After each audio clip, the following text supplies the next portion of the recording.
ازيكم يا امارات؟ عاملين ايه؟ النهارده هنعمل وصفه سهله وبسيطه، ومنها كمان هتبقى باللحمه، ومنها هتبقى حلوه معانا.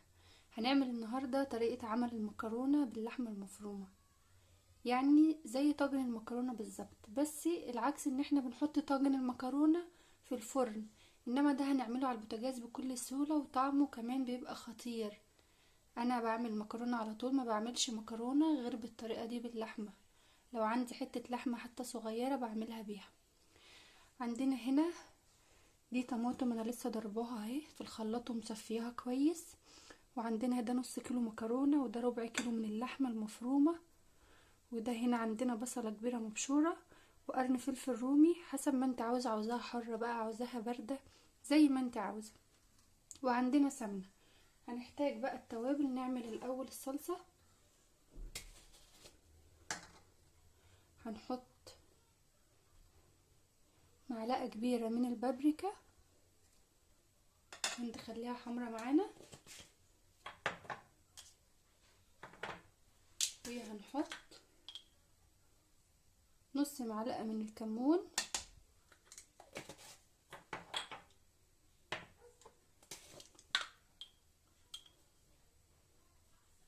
وشوية نص معلقة برضو من الكزبرة،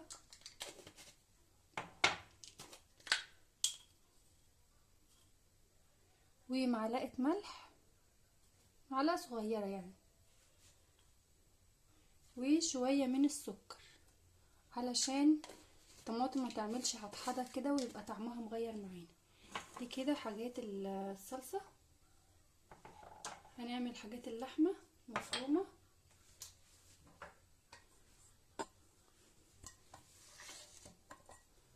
يبقى هنا الطاسة كده هنعمل فيها.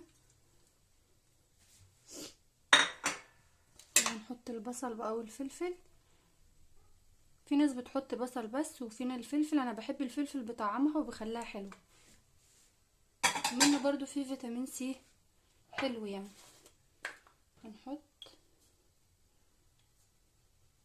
شوية صغيرة من الملح،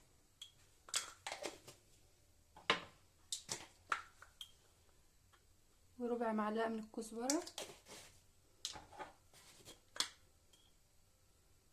ربع معلقة من الكمون،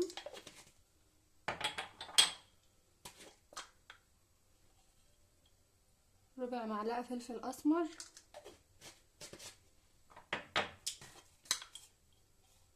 وهنحط ورقتين كده من اللوري. ولو عندك كبيبة اللي هي الكبيبة الصيني، الحاجات اللي زي دي كده حلوة، بتخلي اللحمة حلوة برضو. وهنحط حتة كده من عود القرفة، بتخلي اللحمة طعمها جميل معانا يا بنات. وكمان هتضيفي مرقة اللحمة دي برضو، بتخليها حلوة مع التوابل اللي احنا حطيناها دي، بتخلي اللحمة في حتة تانية خالص. فتفتها كده بس.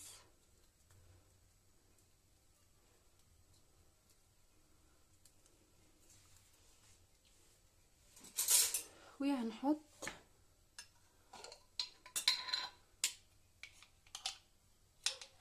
معلقة كده صغيرة من السمنة،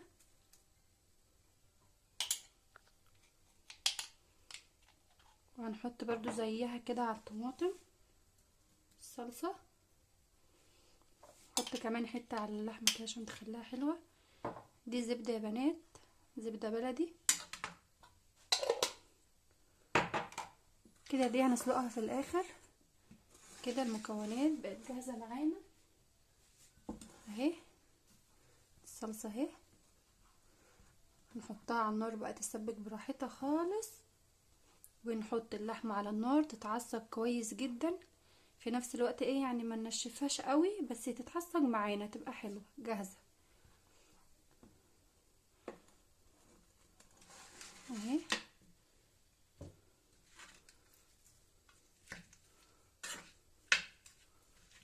نحط برضو اللحمة تتعصج.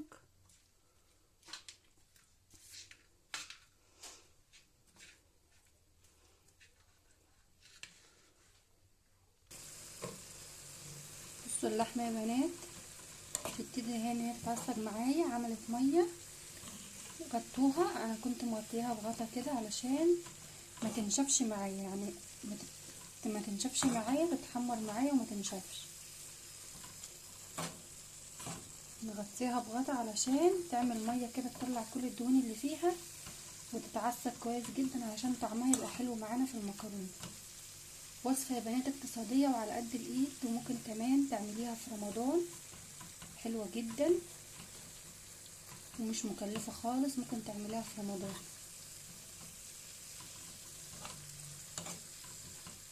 سيبها برضو تتعصب كده لسه.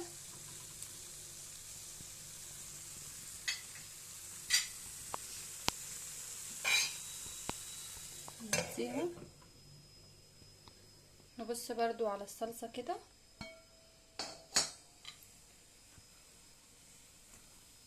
اهي هتفور معايا.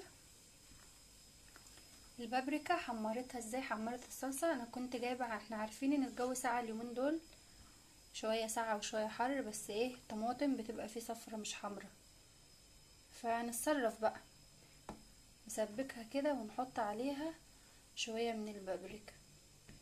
ممكن كمان لو عندك كميه عايزه تعمليها لرمضان، كميه طماطم صفرة او على حمرا او حمرا قوي يعني، وعايزه تسبكيها وتبقى حلوه معاكي في رمضان، هتحطيها تغسليها وتقطعيها كويس وتحطيها في حله على النار، وتحطي معلقتين بابريكا حلوين كده عشان يحمروها، وهتحطي معلقه سكر صغيره ومعلقه ملح صغيره ونص معلقه كمون، وهتسيبيهم على النار فرتين 3، وهتشيليهم تضربيهم في الخلاط بعد ما يبردوا، وبعدين تصفيهم عشان بيبقى فيهم بذر كده وفيهم قشر طماطم، وهتصفيهم كويس جدا بالمصفى، وبعدين هتحطيهم في اكياس لرمضان تعنيهم، يعني على قد انت تطلعي الكيس مش هياخد معاكي فرتين على النار ويكون السبك، وتطلعيهم تطبخي على طول، بدل ما لسه هتفرمي ولسه تعملي طماطم تسبكي كده اسهل، هتبقى اسهل معاكي. وكده المكرونه اهو حطيتها في الميه فارت بديت معايا، حطيت معاها معلقه ملح، نزلت المكرونه، وعندي هنا اللحمه اهو احطها بقى في الصلصه جاهزه معايا. الصلصه كده جاهزه معايا اهي، سبكت اهي بقت جميله. هننزل بقى باللحمه. نزلنا باللحمه على الصلصه، نقلبها بقى كويس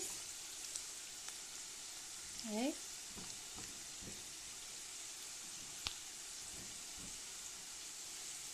هنسيبها بقى تاخد فرتين على ما المكرونه تستوي، هنحطها على طول عشان تبقى سخنه، هنسيبها كده تاخد فرتين مع بعض. وكده بعد ما عملنا المكرونه باللحمه، بعد ما اتسلقت، ما سلقتهاش قوي يعني عشان ما تبقاش طريه، وبعدين طلعتها صفيتها وغسلتها كويس بالميه، وبعدين حطيتها في الصوص اللي انا عملته، اللحمه المفرومه في الصلصه، وده شكلها احلى مكرونه ممكن تاكليها، واحلى من الطاجن كمان اللي بتشتريه من بره، واوفر كمان، وحاجه اقتصاديه كده وعلى قد ايدينا اهو. لو عجبتكم بقى وصفتي النهارده ما تنسوش تعملوا لايك وتشتركوا في القناه.